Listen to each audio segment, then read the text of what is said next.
Ria TV, True FM. Say Ria TV, True FM. On Ria TV, into True FM 96.1.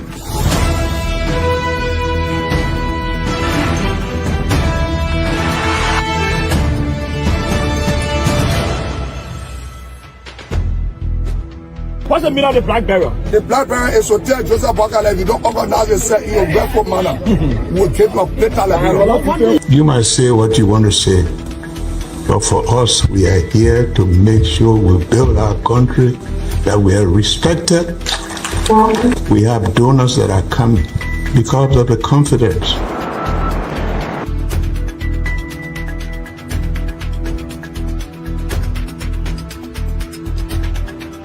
News summary at 12. My name is Hansen the Represent. Welcome to News and Analysis 30 minutes of news presentation about Liberia, Africa, and our one world. Presenting this newscast is proudly sponsored by Orange Liberia and EcoBank Liberia Limited.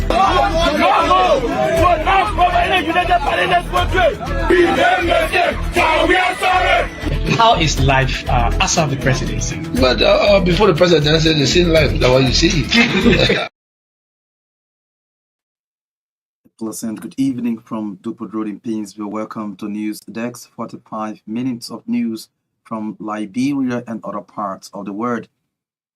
Today is Monday, January 20, 2025. This is Marka Davis anchoring. In the top stories we are following tonight, in efforts toward Liberia's compact development, a two-man Millennium Challenge Corporation delegation holds a day-long meeting with Finance Minister Augustine Gbarntolmah in Monrovia.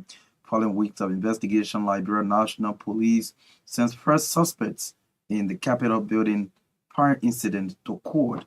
Grand Jida County Senator Thomas Yaya Nimle accuses the Boakite administration of betraying Nimba County Senator Prince Johnson, contributing to his death. And of the home front, U.S. President Donald Trump declares national emergency at border in first speech to the nation after his inauguration. The details of these developments, including the bulletin of news, voices of the newsmakers, sports, are all part of this presentation. We're taking a short break to be back. Ria TV, True FM. Say Ria TV, True FM. On Ria TV, into True FM 96.1. Well, thanks for rejoining us. This news program is powered by Orange Liberia and EcoBank Liberia Limited. At this point, we cross over now to Johnson Gbarntolmah for the news bulletin. Good evening, Marka. Good evening to all. A two-main delegation from the Myean Challenge Corporation visiting Liberia has ended a day-long meeting with Finance Minister Augustine Gbarntolmah. The meeting on Monday at the U.S. Embassy near Monrovia centered on compact preparedness in Liberia to qualify recently for a second MCC compact. Speaking just before the meeting, Finance Minister Augustine Gbarntolmah called on Liberians to unite for the growth and development of Liberia. As a high-power delegation of the Myean Challenge Corporation is visiting Liberia.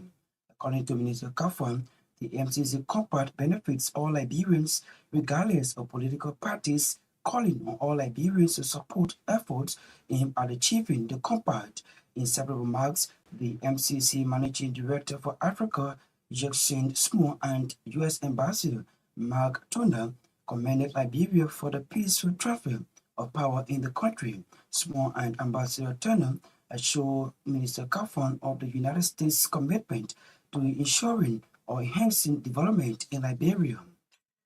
The Liberian National Police has forwarded, quote, suspects linked to the recent Capitol building fire following weeks of investigation. Thomas Etheridge was forwarded to the Monrovia City Court on multiple charges, including arson and illegal possession of firearms. This follows an alternative or ultimatum by Supreme Court Justice Myean, who ordered the government of Liberia to release the suspect. During a conference on Monday, January 20th, 2025, Justice Bessie directed the state to release Etheridge for the court for further determination. This action came after state prosecutors filed a petition for a writ of prohibition seeking to overturn a ruling by George Nutter of Criminal Court regarding Etheridge, the alleged suspect in the Capitol building fire. Our judicial correspondent said the state will present outreach through the Supreme Court, which will decide whether to turn him over to state prosecutors for further proceedings or his lawyer. Grand Chida County Senator Thomas Yaya Nimlin has accused the Bakal administration of betraying Nima County Senator Prince Johnson that contributed to his death, delivering his tribute at the funeral of the late Nima County Senator over the weekend. Senator Nimlin said the Bakal administration failed to live up to their promise of foregoing the establishment of the War and Economic Crimes Code. Senator Nimlin noted that the late senator was troubled by the signing of the resolution to set up the court in Liberia, something he said contributed to his death. In a sharp response, House Speaker Richard Coon debunked Senator Yaya Nimlin's statement, stating that Senator Nimlin was among those who accused or who caused the late senator death because he and other lawmakers signed the resolution for the establishment of the War and Economic Crimes Code. For his part, Vice President Jeremiah Kun says late Nima County Senator Prince Johnson was not guilty of any crime when he was alive. In a powerful tribute at the funeral of late Senator Johnson, Vice President Jeremiah Kun said the late senator, when he was alive, could never admit of being guilty of war crimes, but could always maintain that he defended the people of Nimba. Addressing or buttressing Senator Thomas Yaya Nimlin's call for forgiveness, B.B. Kun noted that the late senator proved that he was not guilty of war crimes when he signed the resolution for the establishment of the War and Economic Crimes Code. The vice president for the court, the late accord on the late senator for the court, the late senator a prophet who predicted his own funeral, noting that a fallen senator lived and died as a hero and will always be remembered as a hero. B.B. Kun further thanked President Joseph Boakai, the leadership of the Liberian Senate, the Christian community, and traditional leaders of Nimba, and all who attended and contributed to the successful burial of the late senator. President Joseph Boakai has acknowledged late Nima County Senator Prince Johnson's profound influence on Liberia's political landscape and his commitment to national reconciliation. The Liberian leader lamented that Senator Johnson was a strong leader whose influence went beyond Nima County, and that he played a key role in shaping politics in Liberia. The Liberian chief executive emphasized the significance of Senator Johnson's decision to publicly endorse the establishment of War Crimes Code for Liberia. He described Senator Johnson's endorsement of the code as a crucial step towards addressing the nation's peaceful past, promoting justice, and paved the way for healing. President Boakai also highlighted the late senator's personal journey toward reconciliation, noting his transformation into a pastor is his later years is clear manifestation, shifting a spiritual role, reflecting his efforts to reconcile with both his past and his fellow Liberians. The 55th legislature has announced tight security protocol at the grounds of the Capitol building ahead of President Joseph Boakai's second State of the Nation address. A joint statement from the House and Senate said, due to tight security arrangements, access to the Capitol building premises will be strictly restricted by state securities prior and during the annual message on Monday, January 27. According to the Director of Press at the House of Representatives, Robert Hayes, those of ASA official invitation or ASA passes, including staffers of the legislature, must avoid the premises of the Capitol on the day of the SONA. Hayes, however, assured the public that the President's annual message will be live on various media platforms, radios, televisions, as well as social media, to allow citizens to see and listen to the message while at home, various places of work. He at the same time cautioned that only media institutions duly approved and issued access passes will be allowed to provide coverage for the upcoming national event. The government of Liberia, through the Ministry of Transport, is expected to launch a new mode of transport named styled Agogdi this Tuesday at the Paisley City Hall.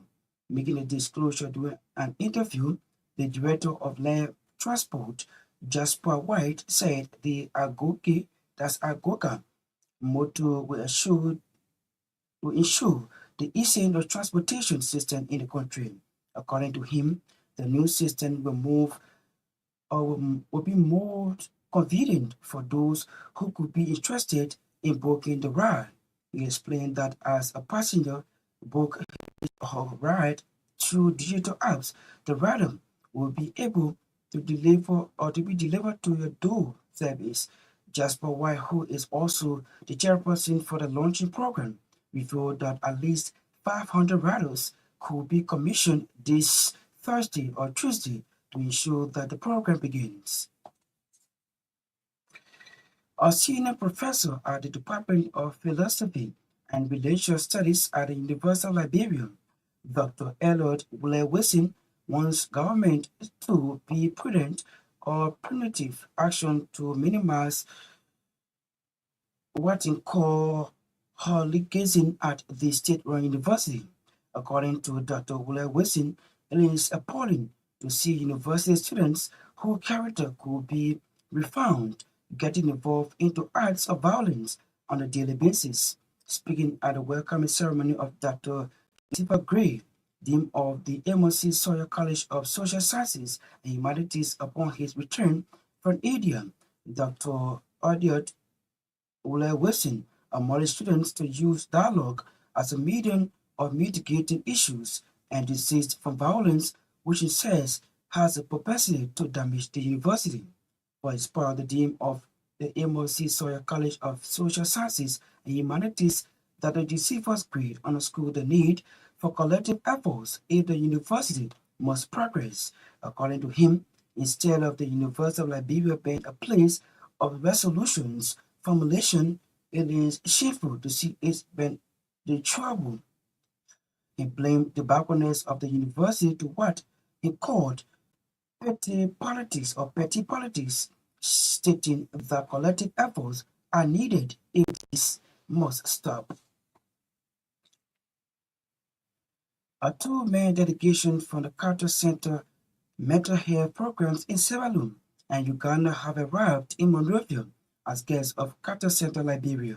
Speaking during a welcoming ceremony in Monrovia, the country representative of Carter Center mental health program, Benedict Dodson, said the center is at the moment trying to increase the number and competency of the mental health workforce through training in primary and secondary care at community level across all key areas within the sector.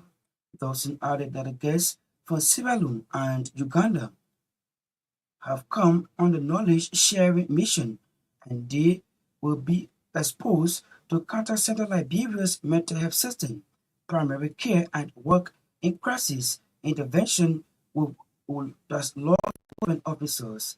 According to Dawson, while in the country, the visiting guests of the Carter Center's mental health program will hold discussion with the Ministry of Health, county health officers, and different directors in sectors to understand their challenges and achievements.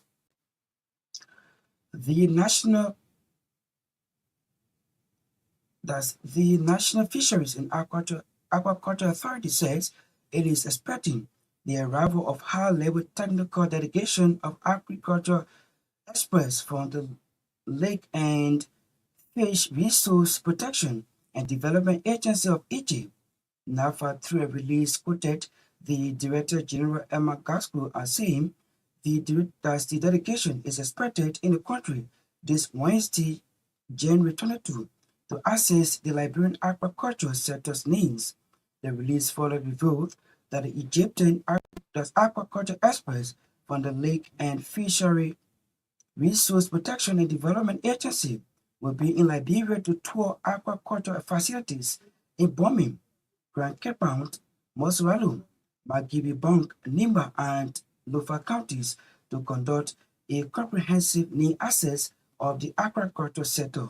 It can be recalled in 2024, Madagascar signed a memorandum of understanding on behalf of Liberia government with Egypt on a technical cooperation, assessment, or agreement for the provision of fisheries governance and monitoring, control and resilience and aquaculture development with an Egyptian cooperation agency and the Fish Resource Protection and Development Agency. According to a release, the primary aim of the MOU is to strengthen technical cooperation between Liberia and Egypt for mutual benefits, enhance fisheries governance, capacity development, and facilitate trade. And away from Liberia, South Africa's police have launched a manhunt for an alleged kidnapper who is accused of controlling operation at an abandoned gold mine, where 78 capsules were discovered last week. The police force said officials had helped James Neo, a Lesotho national known as Tago, who escaped after he was pulled out on a mine in the area. That's a news bulletin. Is back to Marka Davis. Ria TV, True FM. Say Ria TV, True FM. On Ria TV. Into Truth FM 96.1.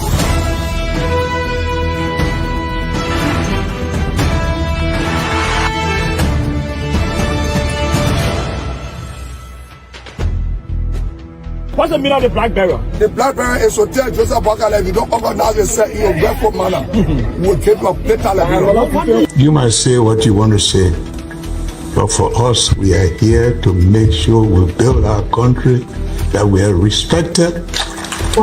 We have donors that are coming because of the confidence.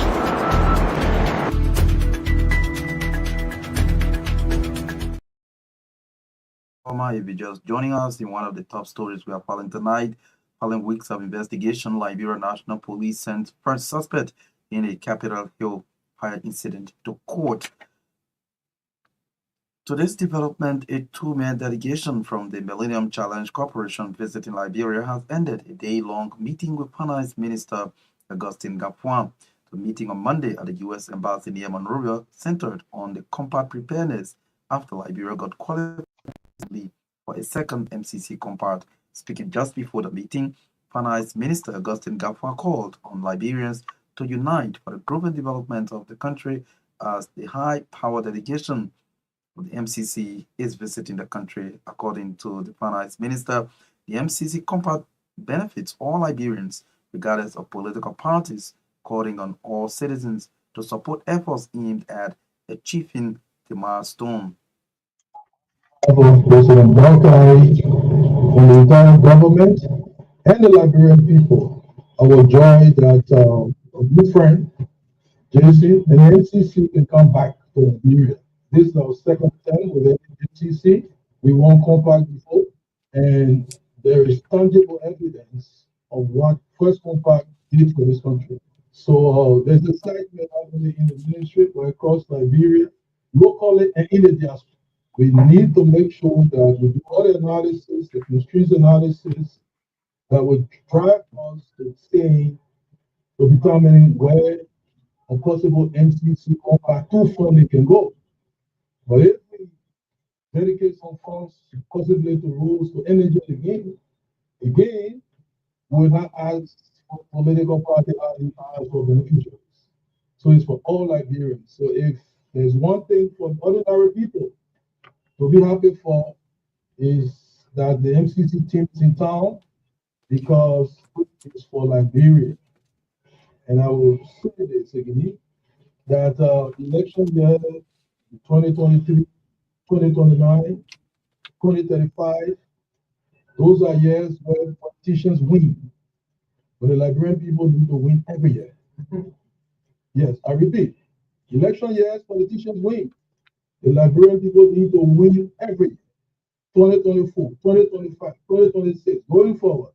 They win if we, in government, private sector, Liberians everywhere, make sure that we deliver on the expectations of our people. Our people need roads, they need more electricity, they need health care, they need education. That's how they win.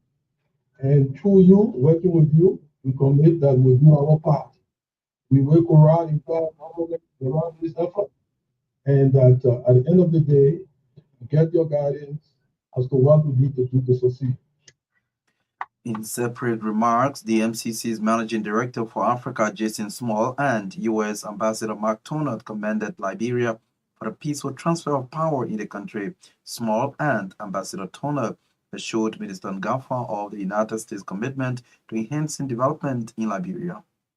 Minister, I know that you and your team are very anxious to get moving on the compact, and so that's why we're here, come out as quickly as we could so that we could start to talk about the long road ahead, work closely together to develop a compact that will be highly transformative for the people of Liberia.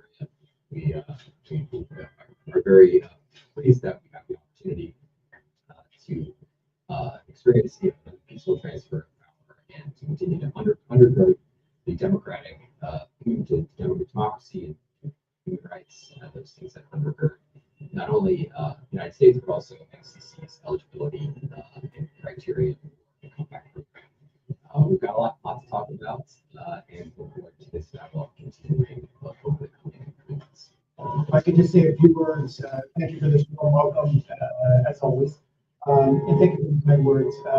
It's always important to celebrate peaceful transfer of power, which is what we do today, and the inauguration of a new president. So we appreciate your warm words. I would only add that, as you well noted, this is, this is an exciting day because it's the start of work that will continue for many years as we develop the Millennium Challenge Corporation Compact. But this is a real win for Liberian people, Minister. And we're so pleased that that our colleagues, Jason Small and Ron Bureau, could come out and we can network with you today and meet your team because we'll be working closely. They'll be working closely with all of you going forward. But as you said, Minister, this is the start of a long process as we identify the areas and sectors where Liberia needs the MCC's help. And I, as ambassador, am very happy to be part of this important day and start of my hope is a really productive relationship. Jason, sure. U.S. Ambassador Mark Davis and the Managing Director of the Millennium Challenge Corporation for Africa, Jason Small. Earlier on, you listened to Finance Minister Augustine Gbarntolmah spoke during a meeting today at the U.S. Embassy in Monrovia. Great County Senator Thomas Yaya Nimle has accused the Wakite administration of betraying Nema County Senator Prince Johnson, contributing to his death, delivering his tribute at the funeral of the late Nema County Senator over the weekend in Nimba. Senator Nimle said the Wakite administration failed to live up to their promise of foregoing the establishment of the One Economic Crimes Court. Went from village to village to campaign for Ellen Johnson Sirleaf to be president because he wanted time. President Johnson became president and she bought him time for 12 years. People went to Ellen Johnson Sirleaf and they said, why aren't you bringing war crime court? He said, look at the country. Nobody is talking about war crime. People are worried about the next daily bread. They worry about their children going to school. They worry about hospitals. So Prince Johnson bought time for 12 years. And when Ellen Johnson left power, President Weah came and his program, Pro-Po, and he went and said, if that is Pro-Po, then I think that's the man I can talk to. I need to buy some time. He went to President Weah and said, I'll make you president. I want to buy time to serve my people. And President Weah said, when you make me president, I will buy you time. He got out into Nema County in Liberia, he campaigned, and President Weah became president. And when the citizens asked President Weah said, Ellen Johnson Sirleaf came here and spent 12 years and did not bring war crime court. I am not bringing war crime court. Senator Johnson enjoyed 6 years building schools and relating to his people. When President Weah time ended, and he heard about rescue mission. He said, we are not going to support you. I'm going to go to rescue because I want to be rescued. He went to rescue and did more than what he did for Ellen Johnson Sirleaf and Weir. He produced a vice president and produced a president simultaneously. And it was promised time. But when the time came, the time that was promised him was never given. Senator Johnson was troubled. Senator Johnson was troubled. He called me 10 o'clock in the night. He said, distinguished? And I said, my brother. Every time he calls me distinguished. And I will respond, say, my brother. What is the problem? He said, I'm troubled. I was promised time. I was not given time. And now we're talking about World Crown Court. And I said to him, when they touch you, they will touch me. Nobody will prosecute you. He said, are you sure? And I said, go and sleep. He is Grand Judea County Senator Thomas Yaya Nimland there speaking, but in a sharp response, House Speaker Richard Kuhn debunked Senator Nimland's statement, saying that Senator Nimland was among those who caused the death of the senator because he and other lawmakers signed the resolution for the establishment of the World Economic Crimes Court. I will stop it and I want to say one word. But we as politicians mount the pulpit and want to convince the constituent that we are saying the truth, especially when the Bible cannot speak. Senator Thomas Yaya Nimland, you troubled Senator Johnson. Why did you trouble Senator Johnson? Because you had no right of taking your signature to the resolution. If you knew that the resolution troubled Senator Johnson, you were not a true friend. You had no right of facing your signature to the resolution. And don't come here and tell the Boston because the dead body cannot speak. Thank you. So people in my country, you lost a hero, you lost a senator, and you lost a savior in our political dispensation. We members of the House of Journey are yet to pay a lot of respect. For me, I respect the legislator as a general. For us, we have your own nomenclature as we take the call the late senator. We are yet to pay a lot of respect to the fallen hero. We want to say to the bereaved family, to the people of Lima County, and to the Republic of Life that we are all bereaved. Let's stay up and please accept the will of the Almighty God. As our colleagues have a covenant of the deposit to me on a casket bearing the mother remains of the late Senator Myean Johnson, a general, the godfather of Lima County politics, and the savior of our political dispensation. May his soul and all our soul rest in perfect peace. In the name of the Father, and of the Son, and of However, Vice President Jeremiah Kuhn believes that the late senator was not guilty of any crimes. In a powerful tribute at the funeral, Vice President Kuhn said the late Prince Johnson, when he was alive, would never admit of being guilty of war crimes, but would always maintain that he defended the people of Nimba. I got to the part that said, why you can't forgive Senator Johnson. I thought you were going to wake up. Then I remember Senator Johnson was dead because you would never accept that he was guilty. He was never guilty. And because you were never guilty, he signed a World Crown Court because he wanted to go to court and tell the people of this country that he defended this county and his people. And so you were never guilty. Senator, you are dead. But we are here. And I know if you are living, you will wake up to respond immediately because that's the guy you were. But you left your children here. And that's why we'll say it for you because you can't speak now. You are not guilty. You are never guilty. There is no court in this country or internationally that found you guilty. That's why we celebrate you as our hero. Maybe apart from the death of the late William V.S. Tubman, if it ever came close, there's no former leader who have died that received the kind of support and crowd and honor that this hero of Nimba is receiving. If you were opportune to follow us across this county, if you enter in Ganta the day we enter, you will know that a tree has fallen. You will know that a hero has gone to rest. If you went to Sanicola, you went to Campe, you went to Bang, Sacré-Pied, the people of Tabata are even blaming me why we didn't take Senator Johnson to Tabata. The people of Yahweh Menstrom. So Senator was never guilty. It's a hero, and that's why we're burying him as a hero. To the Christian community, we want to say thank you. Senator Johnson was a clergyman, a member of your community, and you play your part. From the day you fell to today, you have been out. Thank you. Senator, I remember you said to me, Jerry, the day I die, my work will not be a small one. There will be people there who will be happy that I'm dead. there will be people who will be crying that I'm dead. There will be mixed views. Senator, I saw it today. People who said they would never speak to you and myself till they die. They are here. They were here. Senator, you are truly a prophet. You saw everything beyond your death. Thank you for the man you were. To our traditional people, we want to say thank you. To the government of Liberia, we want to say thank you. Mr. President, thank you for your personal contribution. Mr. President, our father is gone. The man who coordinated and was speaking to the elders of Nima on that fateful April 7th night is lying in this casket before us. The Nima people are left with no father today. But he showed. Well, he is Vice President Jeremiah Kun there speaking. For his part, President Joseph Boakai acknowledged that Senator Johnson's profound influence on Liberia's political landscape and his commitment to national reconciliation. The 55th legislature has announced tight security protocol at the grounds of the Capitol building ahead of President Joseph Boakai's second State of the Nation address. A joint statement from the House and Senate said due to heightened security arrangements, access to the Capitol building premises is strictly regulated by state securities prior to and during the annual message on Monday, January 27. The Director of Press at the House of Representatives, Robert Haynes, announced that the President would deliver his annual message on the grounds of the Capitol building.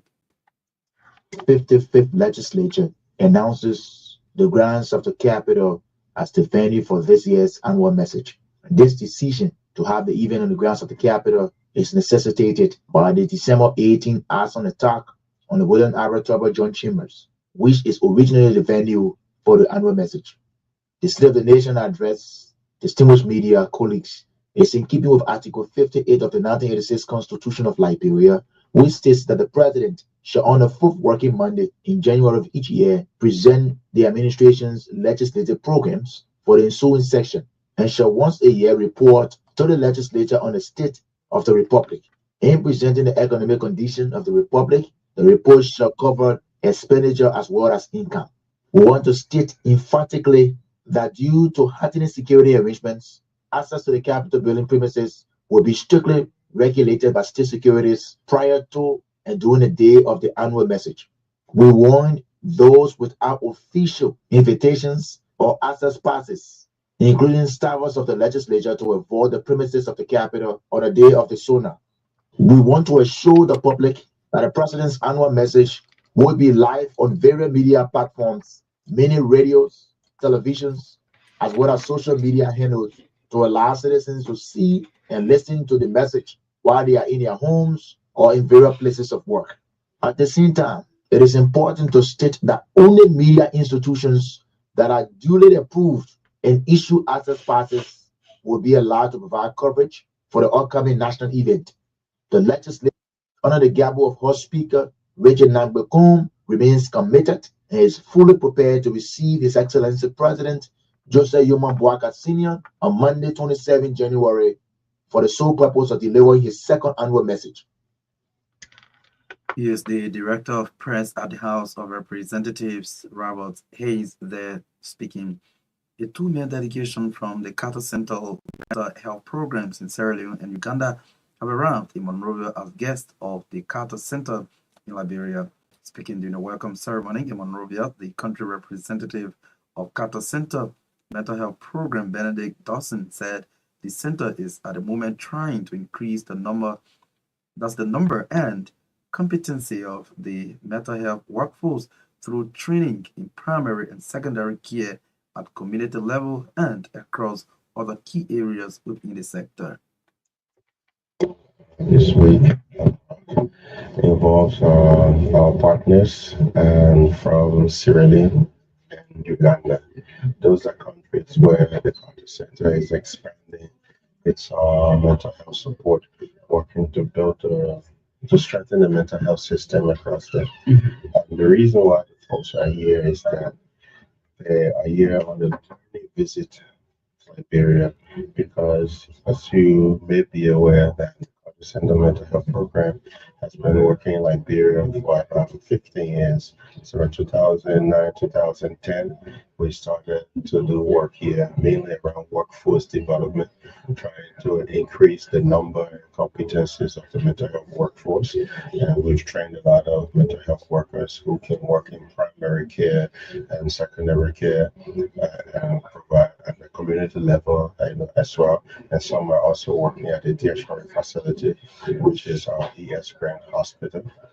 And we've also done a lot in non-specialist trainings, like WHO methodology called MHCAT. We've trained a lot of workers. We've done the same with school-based mental health support and other things.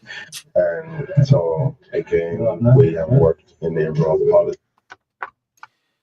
Well, he is the country representative of Carter Center Mental Health Program, Benedict Dawson, there. Speaking at this point, we'll cross over now to Edwin Batafoyan to bring us sports tonight on News Dex. Good evening, Marka Davis. Good evening, everyone. Ahead of the quarterfinals of the National County Sports, the management of the Samuel Kayado Sports Complex in Painesville has announced the launch of a bathroom hotline to ensure the cleanliness of the stadium restroom. The initiative is set to take effect beginning this week. In November 2024, football fans were left embarrassed during Liberia's 2-1 defeat to Equatorial Guinea when the stadium's bathrooms were found lacking base toiletries. The incident drew widespread criticisms and underscored the need for improved sanitation at the facility. Speaking to sports reporters over the weekend at the SKD Stadium, the facility manager, Lee Johnson, highlighted the Ministry of Youth and Sports commitment to maintaining a hygienic environment for all spectators, football players, kickballers, and basketballers, and officials attending the ongoing National County Sports Meet. He explained that the hotline will allow attendees to report any issues regarding bathroom cleanliness, enabling swift action to address the concerns. Stay at the SKD, the Ministry of Youth and Sports has announced that this year county sportsmen knockout rounds of matches will now go into extra time. According to a release from the Ministry of Youth and Sports, the cancellation of extra time is due to the lighting issues at the SKD. Last county meet, Liberia Big Sport event, experienced a setback following the failure of extra time matches in the knockout rounds of the competition. The steering committee of the National County Sportsmen has found River G County, the defending champions of this year's National County Sportsmen, $3,000 United States for walking out of the pitch. The committee added that the county will also fulfill 3 points to their opponent, Grand Kitmore County. River G County football squad, during their last preliminary match against Grand Kitmore on Saturday, January 18, 2025, walked out of the field on counts of cheating. The abrupt situation ensued when a player of River G was booked for a foul in the 18-yard box, angering the team to abandon the game without any formal complaint. The chairman of the steering committee, Councillor Cole Bangalore, condemned the act, describing it as a violation of Section 19.2 of the rules governing the National County Sportsmen. He asserted that the action by River G County contravenes the very purpose of the National County Sportsmen, which is to promote national unity through sports. Councillor Bangalore is urging the River G County Sports Steering Committee to acknowledge this notice and accept the decision from the Ministry of Youth and Sports. Ahead of the knockout rounds of the National County Sportsmen, here are the draw for the quarterfinals: Nima versus Margibi, Lofa County versus Bon County, Grand Jide versus Grand Kitmore County, Maryland versus Bapolu County. Well, that's it for the sports. Ria TV, True FM. Say Ria TV, True FM. On Ria TV, into Truth FM 96.1.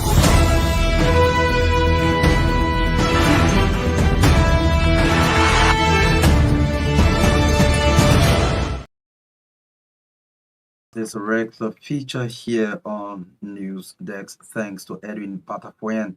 Today's development, the government of Liberia, through the Ministry of Transport, is expected to launch a new mode of transport named Start Ogada this Tuesday at the Painesville City Hall. Making the disclosure during an interview, the director of Land Transport, Jasper White, said the Okada motto will ensure the easing of transportation system in the country. Well, a group under the banner Concerned Health Workers is calling on relevant authorities not to increase the insurance premium despite efforts to increase salaries for health workers. They want the relevant authorities to work closely with the Ministry of Health in ensuring that the premium of health workers is not tampered with by SAR Insurance. The health practitioner noted that SAR Insurance over the years have been cutting their salary through premium for no just cause, noting that they do not want the company to increase the percentage with the expected pay rise. The health workers, including Tier Dono, spoke on the State of the Nation today.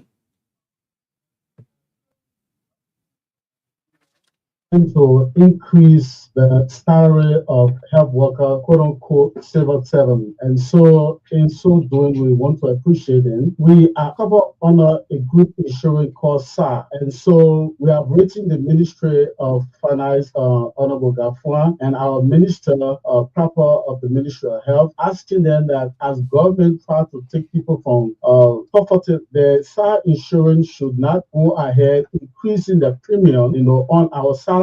They should remain where they are now. That is the current premium that is being deducted. There where they should remain. They should not go to increase the premium as per the increment that is going to be done by the government beginning this month, January. Because we cannot have the government trying to take people from poverty and then someone else is breaking them down. The little salary is not sufficient. So we are asking the Minister of Finance and our Minister of Health to intervene in this direction. That's why we are here for. All the health workers that they are taking our money from, they don't benefit anything from SAR insurance company. When you go at the hospital, there are representatives who got a lot of questions to ask you. They even ask you, yes, we can get 2 or 3 times when they are taking your premium. And some even you go at the rural area, those who are in the rural area, they don't benefit, but that premium is cut from them every month. So we are asking them to remit to where they are. Civil servants in this country take on a meager salary. So this government of His Excellency Joseph Nyuma Boakai is trying to do something that past government did not do. And so in doing so,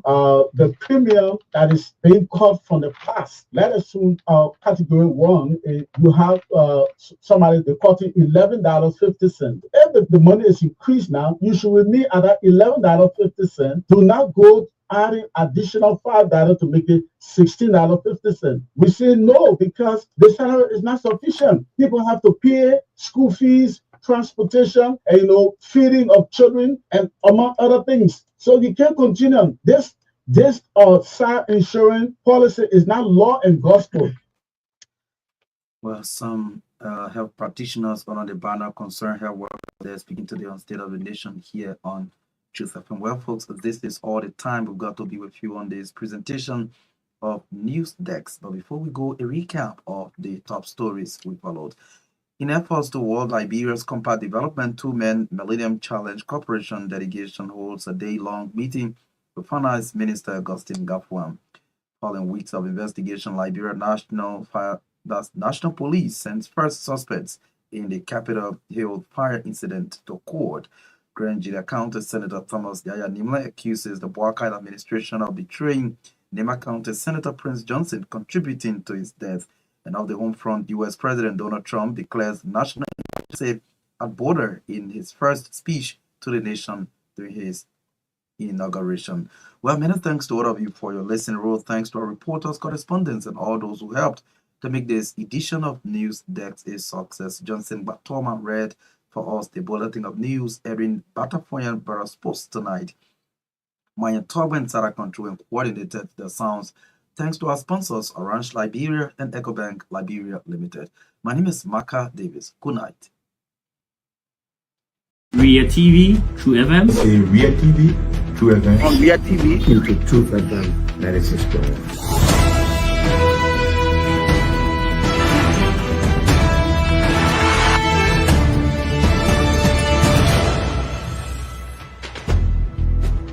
What's the meaning of the flag bearer? The flag bearer is to tell Joseph Bakala if you don't organize yourself in a respectful manner, we'll keep your plate Liberia. You might say what you want to say, but for us, we are here to make sure we build our country, that we are respected.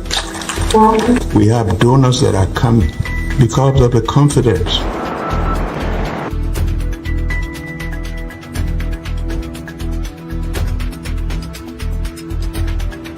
Some news summary of 12. My name is Hansen there represent. Welcome to News and Analysis 30 minutes of news presentation about Liberia, Africa and our one world.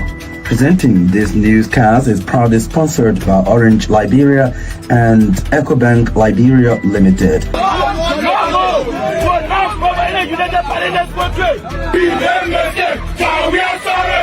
How is life after the presidency? But before the presidency, the same life that what you see. I live a different life. You know, when I was not president, this life that what I live. You know, with my family and I have a lot of interest in the health sector, the educational sector, and the agriculture sector. Roads, connecting roads in this country.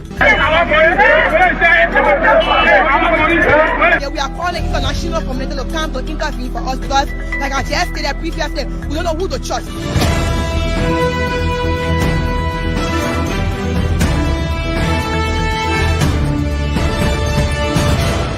Always make sure to turn on to our Myean TV and listening to Truth FM 96.1.